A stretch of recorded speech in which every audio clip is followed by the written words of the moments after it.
Ladies and gents, this is the moment you've been waiting for. A podcast for podcasters. This is Creating the Greatest Show, and I'm your host, Casey Cheshire.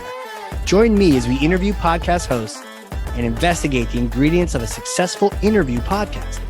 We'll talk mistakes, earned skills, powerful questions, and more. This show is sponsored by Ringmaster, completely done for you B2B podcast production. Here we go. I'm excited, guys. I am so excited for this conversation, for the next few minutes that we'll be speaking. This guest here is an absolute badass. He is someone I've interviewed before, learned from, gone to his school session of a podcast. I had a chance to be on his show. He's been on mine. If you're interested, check out episode 287 of the Hardcore Marketing Show, where I got absolutely schooled by this guest on all things brand and very tactical too, and like how to actually do things. So we set some strategies, some pie in the sky, but then we rolled up our sleeves and got to work. So I'm a huge fan of him. He knows it. And he's also been around the world. He can speak 3 languages. He's been to China and Singapore and Austria and Germany and Canada. He's the host of the B2B Marketers on a Mission podcast, and I love that title. He's just crossed 102 episodes. I can't wait to learn from him. Co-founder and director of client engagement at EINBLICK Consulting, Christian Klepp. Welcome back, sir. Casey, it's a pleasure to be here on this show, and it's a pleasure to be interviewed by you for a second time. Again, I guess we did something right, or you're just very kind because you came back for another dose. Yeah, there was you definitely have your appeal, that's for sure. Oh, well, good. I'm glad you didn't have to medicate prior to this show. So here's the deal, man. We get to geek out on this thing that we love, and I can't wait to learn from you and geek out on this topic. So pull back the curtain for us on your show and share with us your most important strategy for a great interview podcast. First of all, thanks for having me. That was a heck of an intro. I better live up to the hype. Pulling back the curtain, I would say, and this is something that I've learned over these past 2 years that I've been running this podcast. It starts with the question, what is your show's raison d'être? I'm going to use the French term. What is the reason for being? Why do you want to launch this podcast? Who is it for? Who is your intended audience? Right? Why are you creating the show for them? What's in it for them? What challenges are they facing? What problems are they having? And what do you hope to achieve by creating this show, coming up with this content and interviewing all these people? Like, what do you hope that they will walk away from? Right? When they walk away, let me rephrase that. When they walk away from the show, what do you hope that they would have learned, or what do you hope that they're going to take away from this that they can also implement and act upon? Right. So it's got to be, if you're thinking about a show, you got to think about, like, it's got to be beyond yourself, right? Like, and I know this is probably something you've heard time and time again. Like, the show is not about you; it's about the audience, right? So, and also importantly, if you're a business owner like you and I are, what are you hoping to gain by launching a podcast? Like, what is it going to bring to your business? Right. So there, I would say, like, that's a lot of questions, right? But that's basically, those are the questions that you need to ask, and the answers to those will then serve as the blueprint or the outline that will then define the strategy for your podcast. In my opinion. All starts with questions before you even get to asking someone else the question. You need to ask yourself these questions. That is brilliant, man. And that's the mark of strategy, right? Yeah. Trying to figure out where the heck you want to go before just going there, before just taking those steps to get where you're going. I love this. And I love that you had these questions ready. And, you know, to meet your French saying, I will meet you with a Sun Tzu quote, strategy without tactics is the slowest route to victory. Tactics without strategy is the noise before defeat. Mm-hmm. But you are saying exactly that. Yes. You are saying, ask these questions. And can you give me that French again? Because that was brilliant. Raison d'être. Love it. Maybe we make that the name of the title of this episode. Exactly. That'd be. And what does that mean in French? Well, it's the reason for being, right? It's the reason for being. Yeah. God, we're going to turn this into some kind of podcast global strategy, some thought leadership around reason for being. Brilliant. Exactly. Is any one of these questions the most important, or are all these questions things you need to think about ahead of time before you launch? I mean, I would definitely start with what the purpose or the reason for being is for your podcast. Like, why are you coming out with this show? Like, what is it that you identified that you felt so compelled to put this podcast together? Right. As a result of that key insight, that finding that you had. I would even go a step further, because I've been asked on other shows, like, okay, how do you come up with not how do you come up with the content, but how do you come up with the topics, and then you pick the guest, and then that leads to an interview. And I'd like to go back to well, if you're familiar with it, Chinese acupuncture, right? Hell yeah. Yeah. So Chinese acupuncture, I'm not going to go into the nitty gritty of it, but like if you've seen those old diagrams of you can get gritty. It's our podcast, man. Tell me about it. I mean, I've had like needling at like therapy, sports therapy. Okay. Is it similar to that? It's it's similar to that. I would say it's almost like an offshoot of acupuncture. Maybe right? more spiritual, more like zone based as opposed to muscle based. Correct. Tell me about it. Well, I'm gonna get to the point here. So why do I come up with the acupuncture analogy? Because in acupuncture, the human body, if you see that diagram, it has pressure points, right? And each of these pressure points is connected to a different organ in your body, which then implies or then gives further hints about what kind of pains we're talking about here. Okay. What kind of energy then flows through your body, and how that is then kind of correlated to whatever your physical state is, right? And now people are going to say, so Christian, what the heck does that have to do with B2B marketing? What that has to do with B2B marketing is, if you use the acupuncture analogy, then you go and use that now where you're in a situation where you delve into the mind of a B2B marketer and what challenges that they're facing. What are their pressure points? What are their challenges? Right. What are they confronted with? And, and the guys or the people that listen to my shows, my ideal listener, the target audience, these tend to be, there are marketers that work in larger companies, but a lot of people that have communicated with me on LinkedIn tend to be B2B marketers who are in smaller teams. And I believe this is part of the reason why they come to you for podcasting too, Casey, because they are mandated to deliver on so many things. Yeah. Right. Even though they have a small team and they have limited resources, but they have a lot of goals and objectives that they need to meet, in spite of their very obvious constraints. Right. Wow. So what's the outcome, or what's the solution? It's too much work, I'm overwhelmed, I'll give up. No. The result is you decide, or you prioritize, like, what is it that you can do in-house and what is it that you can outsource, right? And then that's how the problem is solved, or that's how you come up with a solution. So I came up with the topics for the show, looking at, actually it was a multi-pronged approach, right? Like, so I look at what people are talking about on LinkedIn. What are they discussing? What are they heavily debating, right? Like, and there's several camps that, they agree and disagree with each other.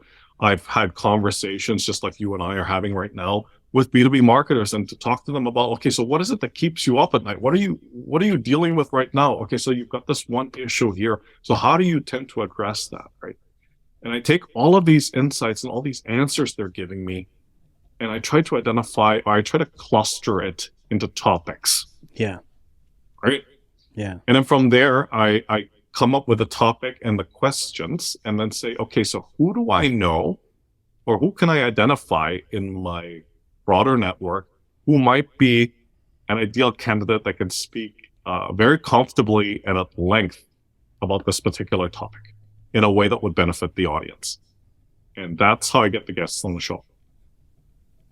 I love this, man. And, I feel compelled to bring this up. Sure. For your, taking a step back to the, I love the reference to the acupuncture around, you have pressure points and then organs. Yeah. And I think for the longest time, I kind of thought that might be a little bullshit until literally the other day. I was talking to some fellow ski patrollers, and they talked about someone who got injured and they ruptured their spleen on the left side of their body, and they didn't feel it. It's a little tender, right? But they had crazy pain in their left shoulder, right? So much so they thought they broke their left shoulder or sprained it or something. The left shoulder was fine. It was a referred pain from another part in their body. And it just goes to show that there are these symptoms that can surface in a completely different part of the body. And so things are connected. And I just wanted to share that with you because I think sometimes people tend to think, oh, anything that happens to sound mystic or different or foreign can't possibly be true. But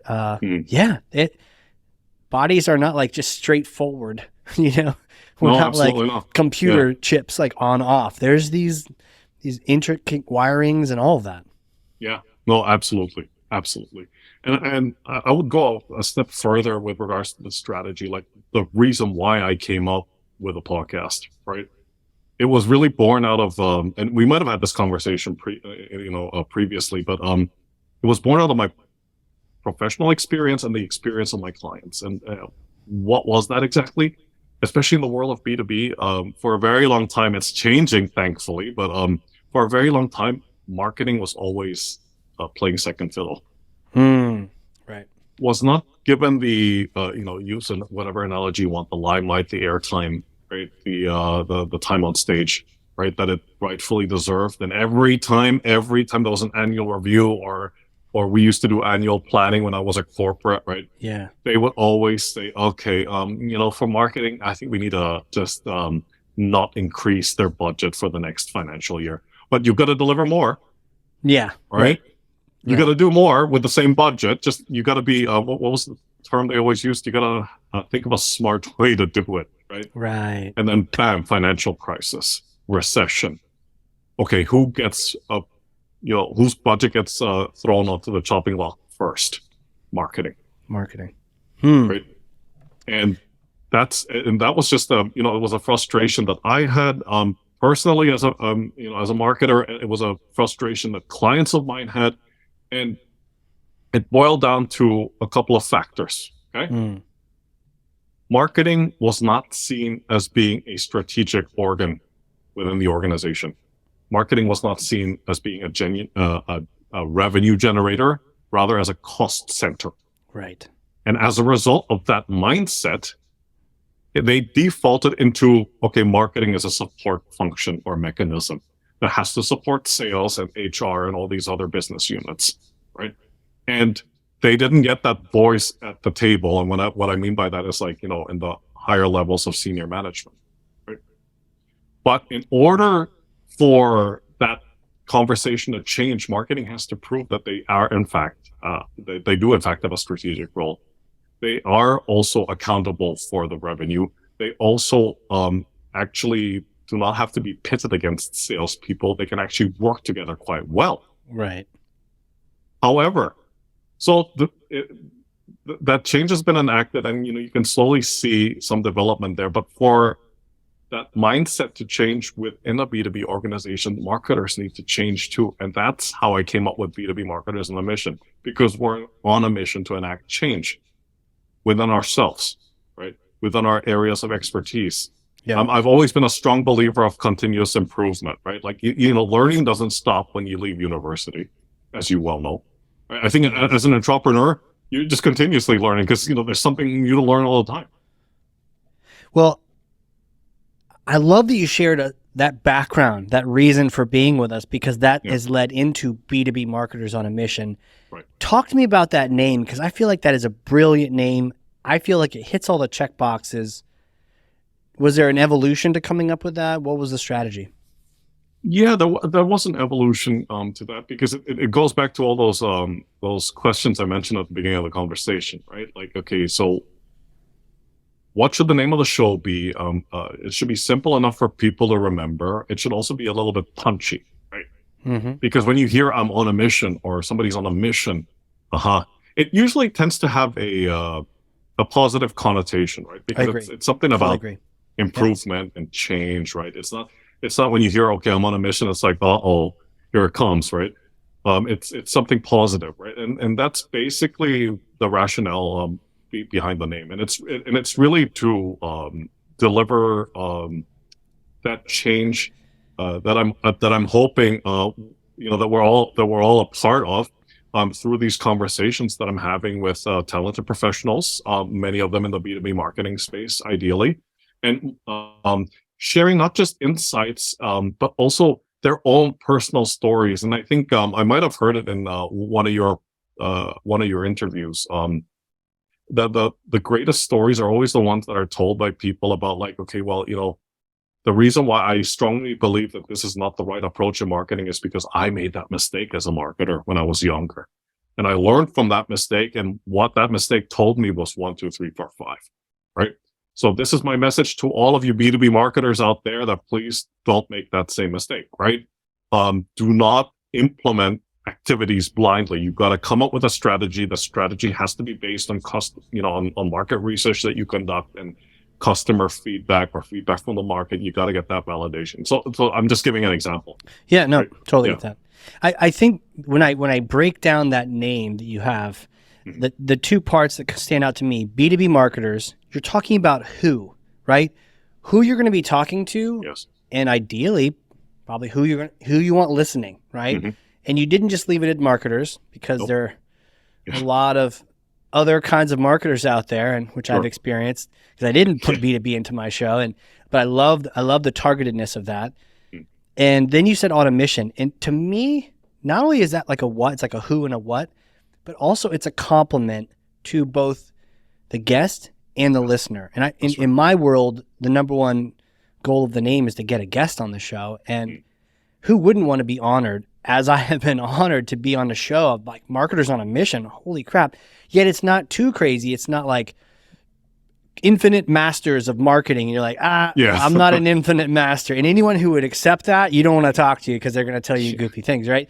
You want that humility, like you described, of the greatest stories told by mistakes. You want people who would share those mistakes, because they're on a mission, and it's okay to make a mistake if the mission is a good one. So I just love the two parts you've nailed here. And I think that's great advice for anyone looking to make a show, is like, who are you looking to talk to, and what can you say that's good about them? Or what kind of complimentary thing, or what kind of mission are we all on? And I don't know if that was intentional, but to me, when I think about all the naming of the podcasts I've done, that one stands out as like a perfect model that we should cite in some future book on podcast names, of like, this is a great example. Oh, thank you.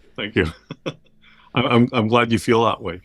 I think another thing that I want to add for the show is something that a guest of mine, a lady based in Boston, I interviewed several months ago.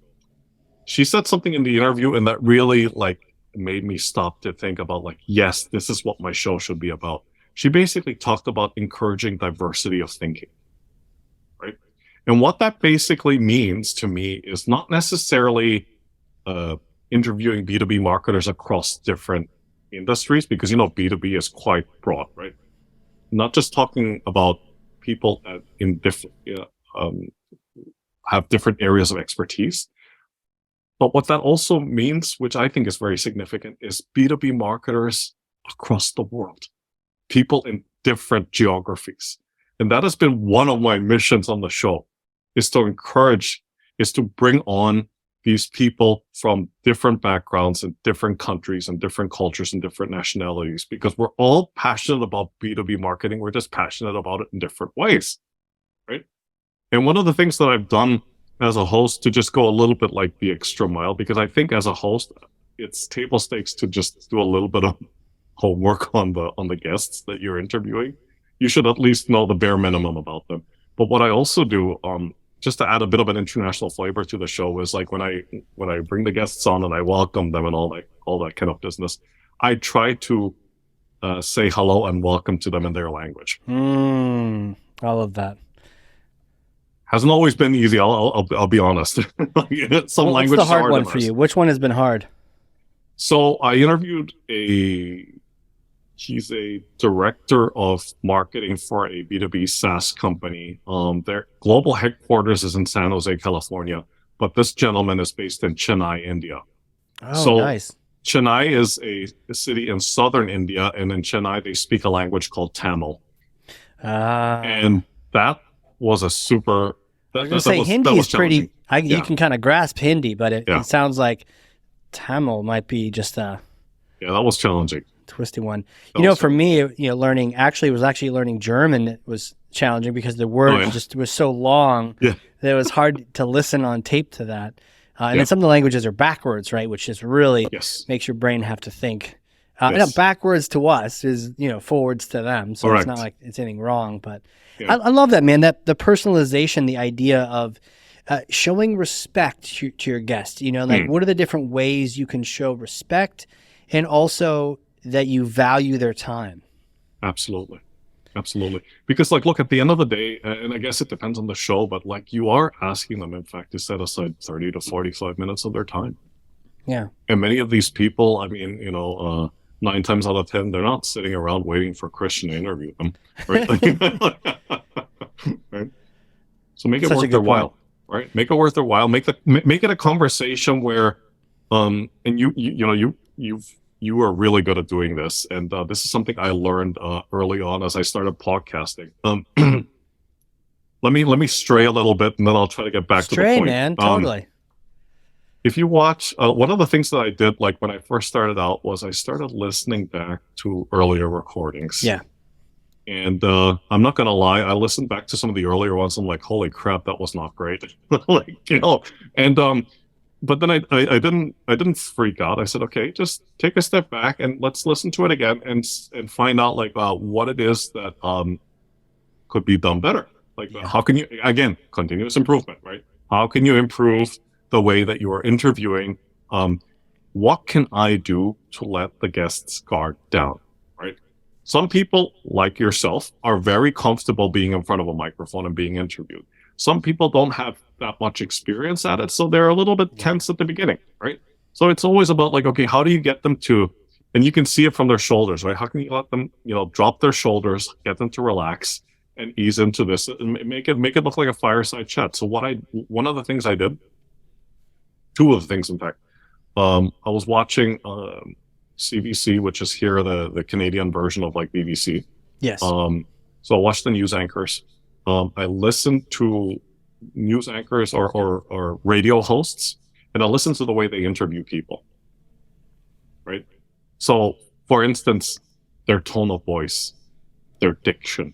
How do they deliver the lines in such a way that doesn't sound like they're reading something that's right in front of them? How much small talk is too much small talk? Right? At what point do you say, how much small talk do you engage in to break the ice, and then you just cut to the chase and then get to the interview at hand? So things like that, right? So I thought that was one of the most important things, is to just make them feel comfortable, and after you turn off the recording button, to let them say like, oh, I really enjoyed that conversation, versus well, okay, thanks. Just keep me posted. Bye. Right? Because we've had a few of those too, right? So Yeah. Those quick replies can signal, even if you heard someone, they can signal, I don't really give a shit about what you just said. And it's like the kiss of death, right? Like it just tells them, oh, okay. Yeah. All right. Well, that's how we're doing this. This is transactional. I get to eat up your time and you don't really care what I'm saying. So I'm just going to keep talking, and maybe your listeners will, but listeners hear that, right? The audience hears it. If you don't care, they may not care, or if they do care, they're going to be pissed at you for not caring. So either way, it's like, don't get yourself in a situation where you don't care what they're saying. Absolutely correct. And because if you do get into that situation, to quote AC/DC, it's the highway to hell, right? We got to cite that in the book, right? We got to say, look, the highway to hell with your podcast is if you don't give two hells about your guest, because it's a slippery slope and you're going to find yourself bathed in lava in short order. Dude, I'm fascinated by the fact that you observed, and I love you do this. You observe and prep and think through things and analyze, and that's why I love hanging out with you, because you notice things that I just sort of went over my head. So you were looking at news anchors and listening to radio hosts. What kind of takeaways did you get? I heard you say, how much too small talk is too much small talk. But what kind of takeaway? Can you share any takeaways you got from these anchors and your research? Yes. Actually, a few. In no particular order. Yes. Body language, the way they sit, the way they deliver their lines. I'm saying deliver their lines now, but you know what I mean, right? Yeah, Like, totally. once you do the intro to the show, the outro to the show. One of the things I really did struggle with in the beginning, which I hope I hope I've improved on it, is how to avoid constantly saying, look, man, all of us podcast hosts, we've all been guilty of that at some point, right? Right. Or how do you avoid all these unnecessary gap fillers? How do you avoid saying 10 times in a sentence? How do you avoid going down the small talk path? Here I go again with the small talk. How do you avoid going down the small talk path where it's too much small talk and then you end up in the land of Mordor, right? Yeah. Where you forget what the actual point was and then you have a hard time coming back, right? Right. We start talking about who knows what and beer and Canada and fun thing. And we're like, wait, what is this a podcast about podcasting? And then, right. Sometimes that can be fun to divert and entertain a little bit. But I think to your point, left to its devices, It can be crazy. Exactly. So a trained host or a skilled host will know when to stop and come back.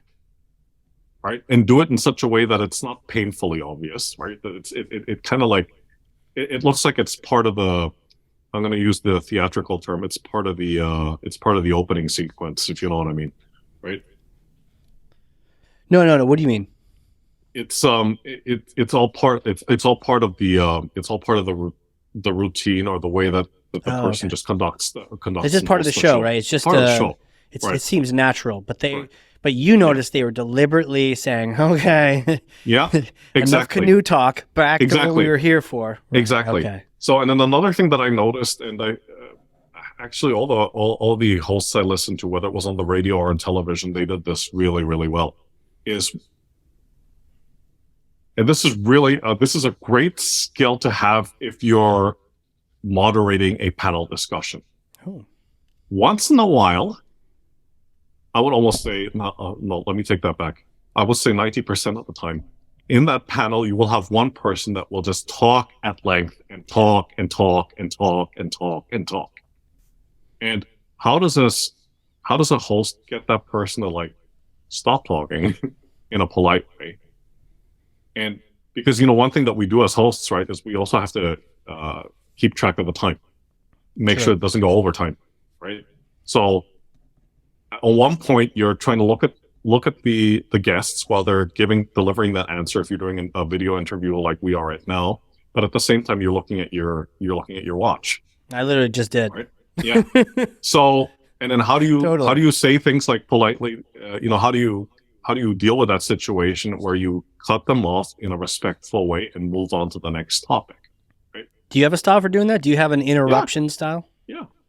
So I chaired this. See, I did again. So I did this three-part mini series, right?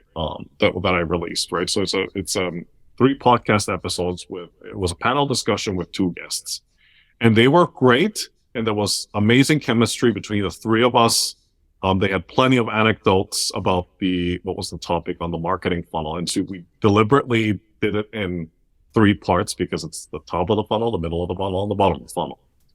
And every so often, they just get so carried away with all the anecdotes that they were talking about that, we'd go a little bit, beyond the allocated time. And I would chime in with a comment and we'd all have a good laugh. And I'd say, folks, I'm going to move us on to the next topic, which is very important, which is about da-da-da-da-da.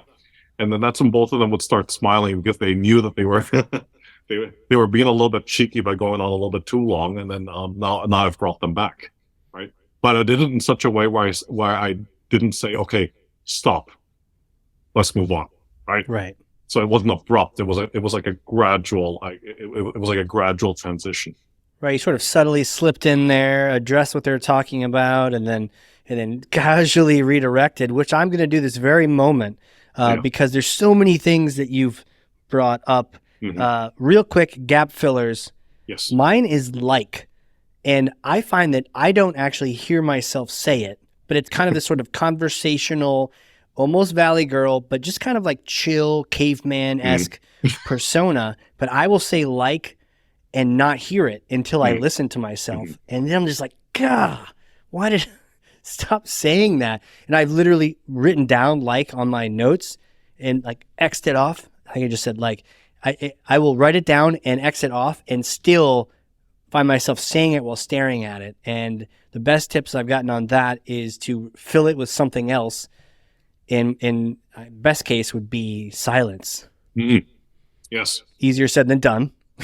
Easier said than done, believe me, because on to that point, and I wrote a post about this, I think it was yesterday. So somebody I connected with on LinkedIn, and we finally had the opportunity to meet in person because she came up to Toronto. A good friend of mine now called Tina. And so Tina is, to sum it up in one sentence, she is a coach and consultant that saves people from boring speeches. So she's trained in theater and performing arts, but also in speech. Right? And she's given TED Talks, so she also does that, right? So she does coaching and training for executives who are, preparing to give TED Talks. And one of the things I talked to her about like a couple of months ago was, I said, hey, Tina, you really got to help me. Really got to fix this problem. I find myself, this habit I find myself running into constantly as I'm doing these podcast interviews. And she goes, well, what's that? It's like, one is the constant and the gap fillers. I always at that time had this need to just keep saying, Oh, the one is yeah. It's a tricky one. And I wouldn't say like, I'm not, my goal isn't to like 100% get rid of it because let's face it, you can't really. Right. And but how do I, natural. How do I minimize it? And she said something to me, and I will impart this to everybody listening to this interview. She said something to the effect of, just imagine when you're talking that you're talking to like my daughter who's 4 years old. So, for a 4-year-old, you gotta simplify it a little bit. You have to avoid using too many words, avoid using anything that's bombastic or too long, because they're not at that age yet where they can absorb all of that information. So that's not to say that I necessarily have to talk like I'm, having a conversation with a 4-year-old, but applying that principle and transplanting it to my situation as a podcast host is reduce the amount of comments that I need to say after somebody gives an answer. So reduce that, like, oh yeah, Casey, that was a great answer, and I blah, blah, blah, blah. And, and maybe instead of like having 3 or 4 comments, cut it down to 2. Full stop. And to your point, she said that too. Silence. If you're not sure what to say and you're tempted to like throw in a gap filler, you just go. That looks so weird, right? When you do it, but it works. It works. I've tried it a couple of times. And guess what? Neither of us said like, in that 5-second period of time. Right. Love that. It sounds like we should probably talk to Tina on this show, so we'll have to get her info afterward. Oh, absolutely. And connect her up here. Talk to me quickly about time tracking. How do you do time management of your show? I mean, in terms of like just making sure that we don't go overtime? Yeah. I still do it the old-fashioned way. I mean, I say old-fashioned. I mean, I look at the clock on my computer. Just keeping track of that. Do you have certain parts that you're trying to get to by a certain period of time that let you know if you're on or off track? Certainly do. I usually tell the guests that the conversation or the interview will run for about 40 to 45 minutes. So if we reach like the 25 to 30 minute mark and we're still on question 5, I will usually say something I will wait, of course, for for the guest to finish delivering his or her answer. And then after that, I will give my comment and I'll say, just Casey, very quickly, time check. We are now at 4:42. So we're 30 minutes in. We've still got about 5 questions to go. And then that's when we start having the discussion about okay, do we cut some of the questions? Do we just focus on a few where you can talk at length? Or do we fly through it? And I'd rather not fly through it because that will look really awkward if you start out a conversation where the person talks at length and to answer question 1 or 2, and then towards question 6, 7, and 8, suddenly they're just one-line answers, and that looks that's a little bit weird, right? So definitely. And the other weird thing there is, or another kiss of death, highway to hell, is running out of time. Yes. And running over is cool if you both have time. Yes. Running over and having your guests say, I have a hard stop live on the show and I need to leave right now. Because I've got a meeting. Yeah, exactly. Only needs to happen once to you. I've had some great hosts shoot me a note in chat saying, I have a hard stop. And then I make sure I'm doing that. How's your hard stop? Do you have something in 15 minutes? No, I'm good. That's cool. Thank you. Well, good, because we're going to go all day here. So all night. But I'm glad you have some time. But that is one of those things for me in the marketing show that I have, Hardcore Marketing, we have 2 main sections. There's the talking shop and then the learning about the person. And for me, learning about the person, I allow either comes at minute 30 out of an hour or minute 40. And one of the things I did with Hardcore is I actually had so many great conversations. I bumped the length of the show up to an hour and a half. Wow. And then I allowed up to an hour worth of talking shop and learning from people. Yes. And then the last half, I always reserved to get to who are you, right? And understanding who they are.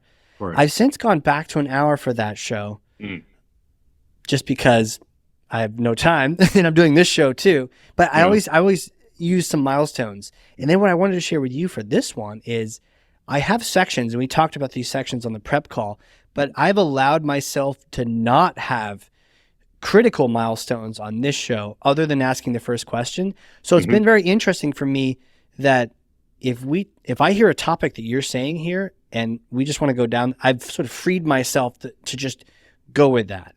And on that note, I'm going to transition to a question I've been dying to ask you. Okay. Right? You like that? Yeah. And the thing is, I wrote down early on prep because you are one of the people that I respect the most in terms of your prep game for a podcast.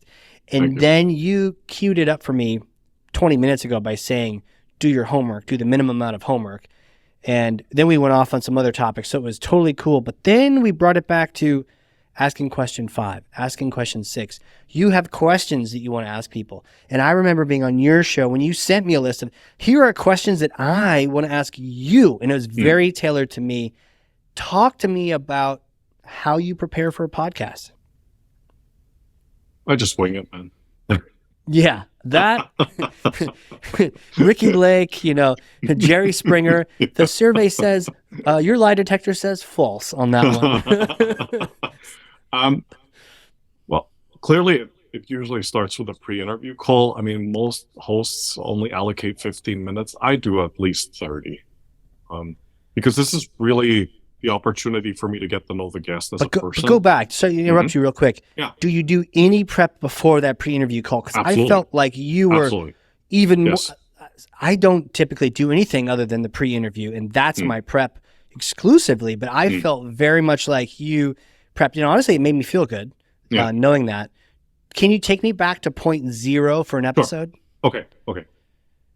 Pre-prep call. Yeah. Right. So pre-prep call is basically where I determine, okay, this is the person I want to interview on this particular topic. And then I reach out or somebody reaches out to me and we have that correspondence and we more or less agree on what the topic would be. And the rest would then be discussed on the prep call.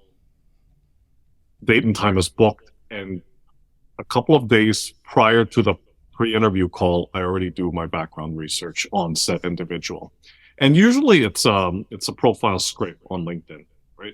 So again, as I said before, at the bare minimum, okay, who they are, what's their title, what company, what company do they work for, or if they're running their own company, what is it, in which industry, and then I start looking for all these nuggets. And what are these nuggets in particular?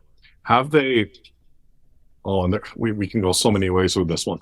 Have they been interviewed in a podcast recently? Have they been a speaker at an event? Were they featured in the magazine? Okay, that sounds so 90s, but I'll say it. Did they post something on LinkedIn that get a crazy amount of engagement, mostly for the right reasons? And then I try to zero in on, okay, what particular topic do they like talking about? And it's not difficult to find that out because a lot of them will have it in their profile. Or if they don't have it in their profile, you'll see it in the content that they post, right? If they're interviewing on a podcast or if they're a speaker at a seminar, webinar, conference, or whatever, there'll be a specific topic there, right? And from that specific topic, I'll extract that and say, okay, so this is what, and you can give a couple of examples here. So if they're featured in a podcast, or if the recording of their presentation at a TED Talk is online, and 99.9% of the time it will be, I click on it and listen to it. And I don't listen. Whole thing? No, not the whole thing. Okay. Just maybe 7-minute TED Talk, yes. Not an hour-long prezzo. No, okay. But like maybe the first 10 to 15 minutes. Okay, because that defines for me how crazy you are, right? It's just how much research you do. Not that it's bad, but it takes some time. It does take some time, but it's important. It's important for me because that's how, again, going back to what I was saying earlier, that's how you let the person's guard down, right? That they don't get on the call and go, oh gosh, this is another one of these podcast interviews. And it's clearly not.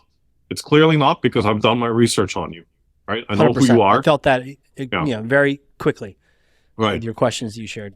And so we start talking about these topics, and I'll throw out a few things, or sometimes it's really like defined, and I say, okay, well, we're definitely with Casey Cheshire. We're going to talk about B2B podcasting, and these are the specific topics that I'd like to talk about, right? And I do have a standard format for the questions, but I try to, as you said before, I try to custom tailor a couple of them to that specific individual, right? Okay. And so you have some default questions, some milestone-like questions, and then you add in some other ones specific to that guest you have. Correct. Does this process, in doing all of this, does this help you pre-vet the fact that you do want to talk to them and you do care about what they say? 100%. Have you had people suggested to you, or that you even got into this process with, and you're realizing all people are great. We all love all people, but they maybe aren't a good fit for your show. Right. Yes, I have. And in fact, if I don't think that they're the right fit for the show, I do not book the pre-interview call with them. Got it. So you do that research before you book that pre-interview call? Yes. Okay. Yes. The pre-interview call is kind of like, it's almost like the second date, as bizarre as that sounds, right? Where I'm almost like second data, like second date. Second date. Oh, because the first date was you stalking them. Well, I'd like to say do my research on them. Okay. Yes. That sounded a little bit creepy. And, but it's almost like the pre-interview call is like, yes, now I finally get to meet you, not in person, but I get to have this conversation with you, and I know what you sound like, and I know what you're more or less what you're like in terms of the way that you deliver your answers and so forth. And this is just us getting to know each other a little bit better, and then arranging the logistics behind the actual interview. See, this is interesting. Sometimes people might, I'm probably prior to this conversation, equate the prep call as the first date, but I understand the idea of having learned about someone or watched them, and maybe it's your favorite podcaster, or it's someone you're a fan of, or even it's like an online dating thing. And then you're finally meeting in person. It might be the first date for them, but for you, you've put in time, and they're almost familiar to you at that point. Yeah, exactly. Wow. Exactly. I'm sure that too, to your point, helps them lower their guard, because you're not feeling that anxiety of the first date. You're excited to talk to them, and you're well informed, and all of these things. That's it. And if if I may add another thing, which I Please. noticed that all these other anchors are doing, which I think makes for a great host.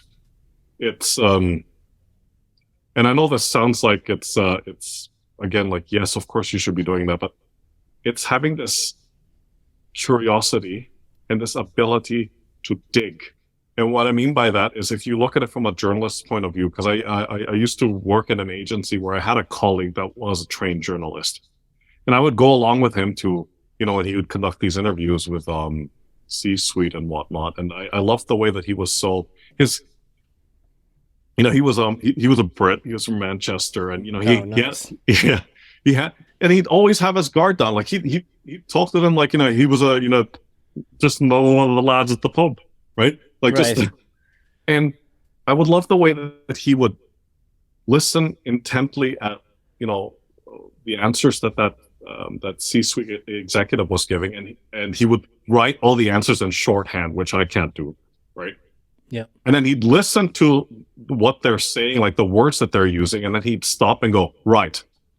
To that point, you said that the goal for this financial year is da-da-da-da-da. Could you please expand on that last statement that you made? And then he would just keep digging and digging and digging and digging. And that, I think, is a great technique that podcast hosts that want to get more out of their guests should have. They should have that ability to draw out the answers, because sometimes it's not always a given that you ask the guest a question and they're going to give this like very long and in-depth and detailed answer. Sometimes they will, but other times they won't. Like they'll try to keep it short, but sometimes it's not enough, right? Like sometimes it's not enough to like just have that short answer. No, you need more, especially if there's no example, or if there's no story correlated to that very theoretical answer that they just gave. And you have permission. It's your podcast. You're the host. You have permission to dig. Right. And I find that if the digging is related to what I'm curious about, to your point about curiosity, passionate about, I can't help but dig and interrupt and dig and take people back. I've had people tell life stories and mention, I grew up in the house and something. And then I went to school. Well, hold on a second. You grew up in a house with an entrepreneur and an attorney. Like, what was that like? Or like something, right? And, yes. And stop the, you have permission to stop the tape, back up and dig. And I think there's something, if there's a genuine dig, the guests appreciate it, right? And it's the opposite of those transactional podcasts you and I have been on, where you say something great and then they say, okay, great. Next question, right? And you're like, okay, Casey, Casey, that's really interesting. Okay, so my next question, and basically when they say that's really interesting, what they're actually saying is like, okay, who cares? Next, right? Right. You can't. I try to avoid that at all costs, because it can indicate to either myself or everyone else that I actually don't know what you just said. Right. And I think one of the benefits for me and podcasting is it forces me to pay attention. Yes. And I appreciate that about it. Absolutely. That focus on that situation. Absolutely. One other thing that I'd like to add is, please, when you're interviewing guests on podcasts like nice pause, by the way. Yes, I know. Thank you. It's so meta, isn't it? It's so meta. There comes a time in some of the conversations that you will have with guests, or they may say something that you don't necessarily agree with. And I think it's important to have healthy, open discussions, and to be able to respectfully disagree with people, or have a healthy conversation without getting defensive or being insulting. And it seems like, in the current age and climate that we're all living in, it seems that, the moment somebody agrees with you, they go they go the extra mile to like make you look bad. And I think that's unfortunate. I think it's important to have, again, back to what I was saying in the beginning of the conversation, diversity of thinking, diversity of opinions. I remember specifically in the interview that I did with you on my podcast, there was something that I said that you didn't necessarily agree with. And you had a way of countering it in such a way that it was, I don't agree with you, Christian, but like, okay, so this is the reason why. And we left it at that, and fantastic, and let's move on. Right? Do you have a way of doing that? Because I personally don't even like conflict. And sometimes when you don't like conflict, you perceive that you disagreeing means like you've broken the relationship. And so you need special devices to be able to broker disagreeing without thinking that you're ruining your Yes. connection with a guest. Special devices is probably the best description for that, right? Because I think it was also going back to something that you said. It was, in these interviews, you're trying to like honor the guests, and the conversation is really about them and their expertise. Now, if you as the host are going to constantly disagree with what they're saying, it's going to make them look bad. And then, back to what we were saying about the barrier going up, right? Well, that's the surefire way of making their barrier go up. I think there's a way of like being diplomatic and like respectfully disagreeing with them, but then leaving it as let's agree to disagree, and let's move on to a topic because like, look, we can be both equally passionate about this topic. We're just going to have different views, and that's okay. Yeah. It can also make it more fun and exciting done right. I had a recent conversation on the marketing podcast, and the person brought up forms, and so many people like to say, get rid of all your forms on your website, or don't.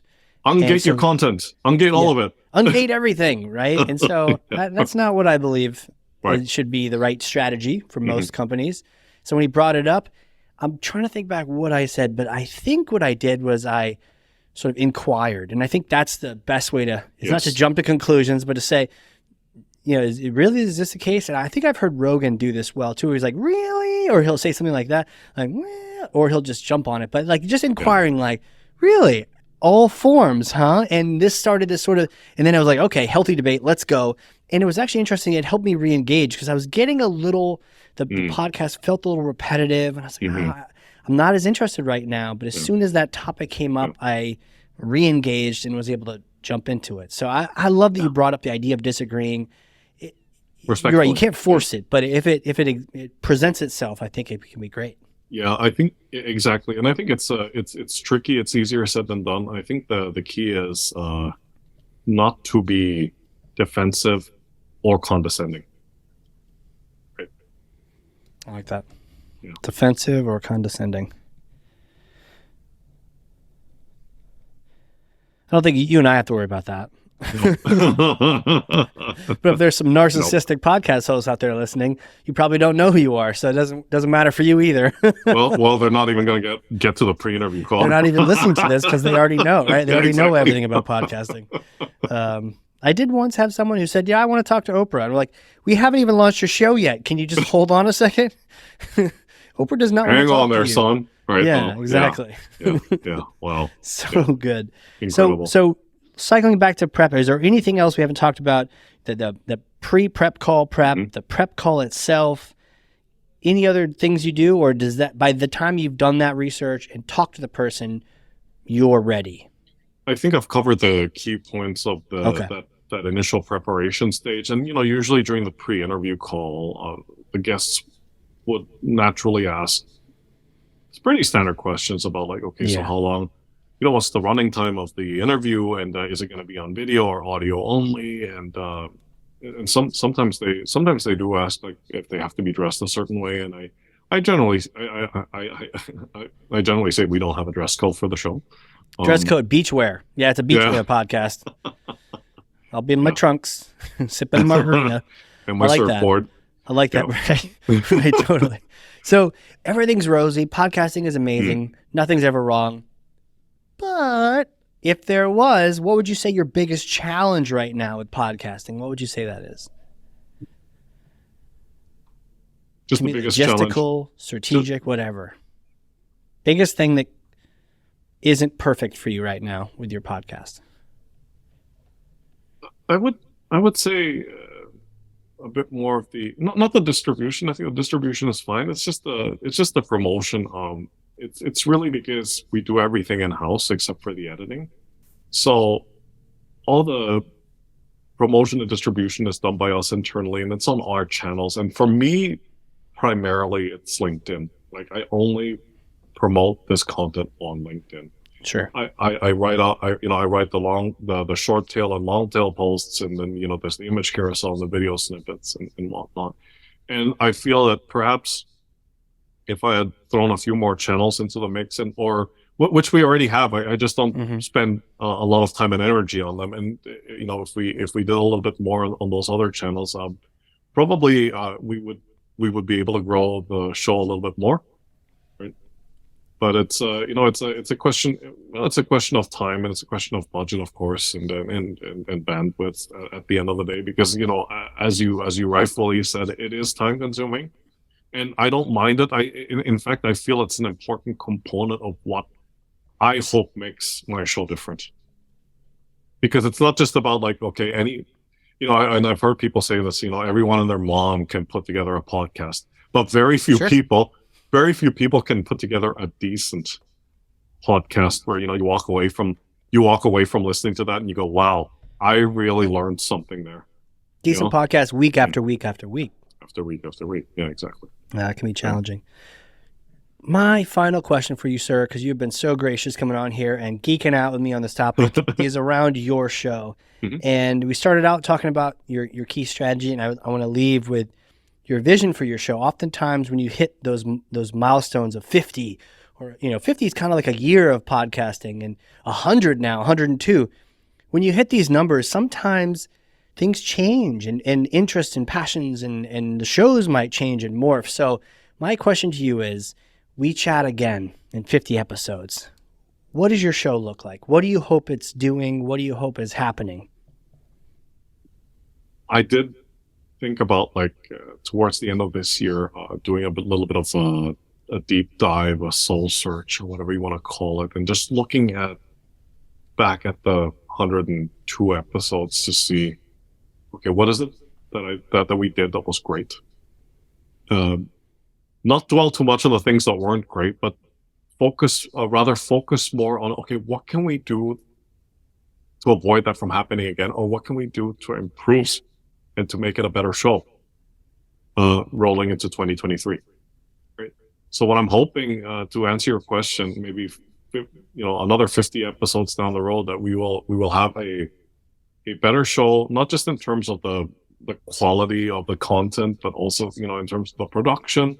But also, one thing that I've neglected this year, and that's really also because of bandwidth issues, but I have not written any blog articles as a result of the content I have. And that's really something that I really got to get my groove on there, right, and start doing that. So those are some of the things that I'd like to do. Another thing that I'd like to do more of, which I tried out this year and it worked out well, but I think I need to do a few more of those going into the next year, is solo episodes, like solo recordings.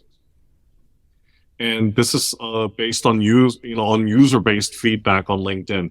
People asking me questions about particular episodes, and like, Christian, this is a great episode, and I have a question for you. So if a B2B marketer what if a B2B marketer is more execution based or execution focused, and they're lacking in strategy? So what is, how would they, how do you think they could, address that problem? And then another marketer chimed in and said, yeah, Christian, I'm really curious to know. I'm like, okay, I get the hint. You want a solo, you want a solo episode around that topic, right? So things like that, right? So and this is another way that I was thinking about creating topics for my content calendar in the next year, is looking back at all this engagement I've gotten on the podcast on LinkedIn and looking at the questions that people have been asking. And the answers to those questions should be an episode. Right? Yeah, it should. Same medium, same mechanism. Correct.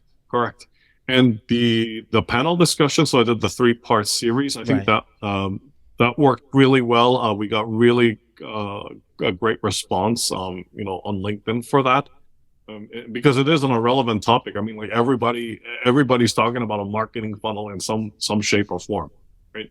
So the question for me is like, okay, so that worked really well. So what could I do in that same vein for the next year on a different topic? Or do we come back to the same topic, but just look at it from a different angle, right? Because you can talk about the marketing funnel till the cows come home, because there's, using the, I'd like to call it the journalist's perspective. And what does that mean? There's 10 different ways to tell a story. Look at it from a different angle. Yeah. Different angle. I love this, man. You brought up we can go down that. That's a rabbit hole too. The idea of what does a journalist see? And maybe this is when we do have you come back, and we can't wait till 50 on this one, because we could geek out all day. We could just quit our jobs and talk podcasts all day. But the idea of the solo, I wrote that down because I feel like that's one of those topics that I don't necessarily have experience with, but have felt that need. It sounds like you had it requested, which is super cool. And I understand why, because you are the guy to ask these questions to. But oftentimes the host has this moment where they want to respond, but it isn't really right. It's not the show about them. I even had a moment earlier in this show where I probably shouldn't have said something, but I did. And I was like, I felt bad about it afterward. And there's these things, maybe these anecdotes or strategies or references that you might hold on to. And I feel like a podcast host might need an outlet, which is that solo. And the one thing that I'm going to do, and I might, I'll sort of share this with you. I'll let you know how this goes. And we can experiment with these different solos. I'm going to do a reaction video to this podcast, right? To an episode from this podcast, probably all of them. And my goal is to go back through and listen and learn again, taking notes with the lens of I'm turning this into a book on the topic, and I want to solidify where these pieces of learning go. Sure. But might as well let other people benefit from watching me go, oh yeah, that Christian talked about solos. That needs a place somewhere in the book, and let's talk about solos. I feel like I need to even process it verbally for myself. Yeah. As much as for everyone else. Exactly. It's funny that you mentioned that. I was trying to think about there's this series on YouTube called Honest Trailers, right? So I've seen those. Yeah, probably your version of that with minus all the cussing and the profanity, but because they there's a reason why it's called Honest Trailers, right? This movie really sucks. Give us your $12 and we'll show you why. Exactly. They're a great channel. Absolutely a great channel. I'm actually planning on doing it on YouTube as well. I was thinking going live with it, not that anyone's going to join, but that might give me that social pressure to do it. Just knowing that I'm creating content that can be repurposed as well. And just to capture that process of, hey, I'm running a book. Watch me literally do it in front of your eyes with this process. I wouldn't be so quick to dismiss that nobody's going to watch it. I would see it more like, some of the things that I'm doing right now. It's a continuous cycle of experimentation. Yeah. You see what works, and you try it out in spurts, and then if it sticks, and you're getting some positive feedback or resonance, then you build on it. If it's not working, don't immediately drop it. Do a little bit of an autopsy and diagnose what went wrong, or not necessarily what went wrong, but what can you do to improve it? What can you do better?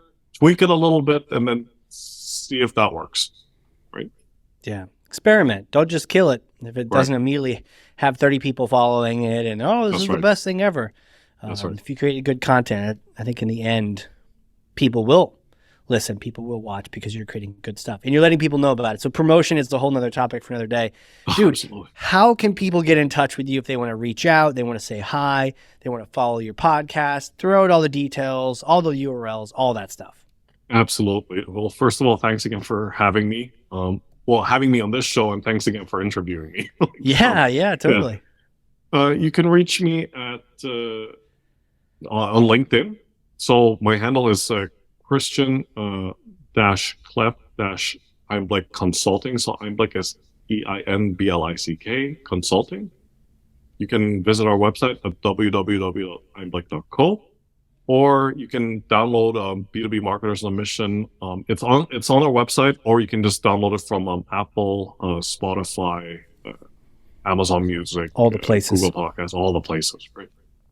But yeah, LinkedIn is probably the best place to get a hold of me, right? And for as long as you don't pitch slap me, I will most likely respond. Right? Do not pitch. And if you don't pitch, definitely say you heard him here on this podcast. And if you do pitch, definitely leave this off. Yeah, exactly. Don't get me in trouble. But thanks for bringing that up. Like, if you do connect with me on LinkedIn, please mention that you listen to this interview with Casey Cheshire. That way you get an auto ad. It'll get you right through the security gates. Yep, well, that's it. Christian, man, I literally have so much notes over here. The replay of this, the reaction video to this podcast is going to be like 2 hours because there are so many things I've learned just chatting with you and you identifying some key points. So thank you so much for coming on here. Thank you, sir. It's a pleasure. All right, everyone. If you learned something, and I freaking know you did because I literally have 2 pages of notes, they literally physically are, then share this with someone else. That's thought leadership. Getting good information into one person's hand, nine persons, 3,000 persons. Get this good info into someone else's hands. And maybe there's a podcast you listen to and it needs a little help. Forward this over. Maybe you love it. You want them to be even better. Forward this over. Get all your podcaster friends in the loop, learning from Christian and myself here on the show. Thanks again, dude. I appreciate you. Thank you, sir. Take care. All right, everyone. This has been another exciting and very informative episode of Creating the Greatest Show. We will see you all next time. And next time doesn't have to be next week. Life's too short, and we have way too much to talk about. Find show notes full of takeaways, lessons, and links at creatingthegreatestshow.com.